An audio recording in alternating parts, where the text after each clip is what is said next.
بسم اللہ الرحمن الرحیم۔ السلام علیکم۔ آج میں لائی ہوں آپ کے لیے گھر پر بنانے کے لیے کشمیری قہوہ، لیکن بتانے سے پہلے آپ سے گزارش ہے کہ اگر آپ نے ابھی تک ہمارے چینل صبا کچن کو سبسکرائب نہیں کیا تو اسے سبسکرائب کر لیں اور ساتھ میں لگے بیل آئیکن کو دبا دیں تاکہ ہر آنے والی ویڈیو کا نوٹیفیکیشن آپ کو ملتا رہے۔ آئیے سب سے پہلے بتاتی ہوں اس کے اجزاء۔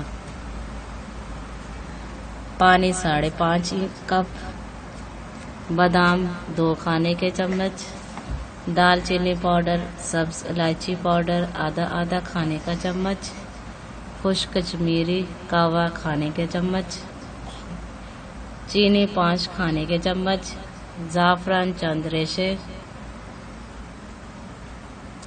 اب میں تیار کرنے کی ترتیب بتاتی ہوں۔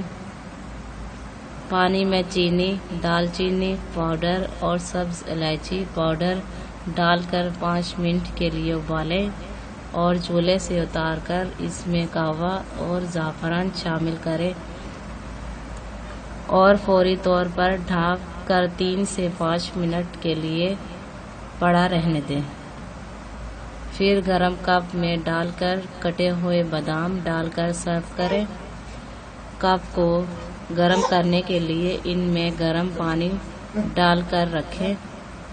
کپس اور قہوہ دونوں گرم رہیں گے۔ کشمیری چائے تیار ہے۔ مزید اچھی ویڈیو دیکھنے کے لیے ہمارے چینل کو سبسکرائب کریں اور ویڈیو اچھی لگے تو اسے لائک اور شیئر کریں۔ شکریہ۔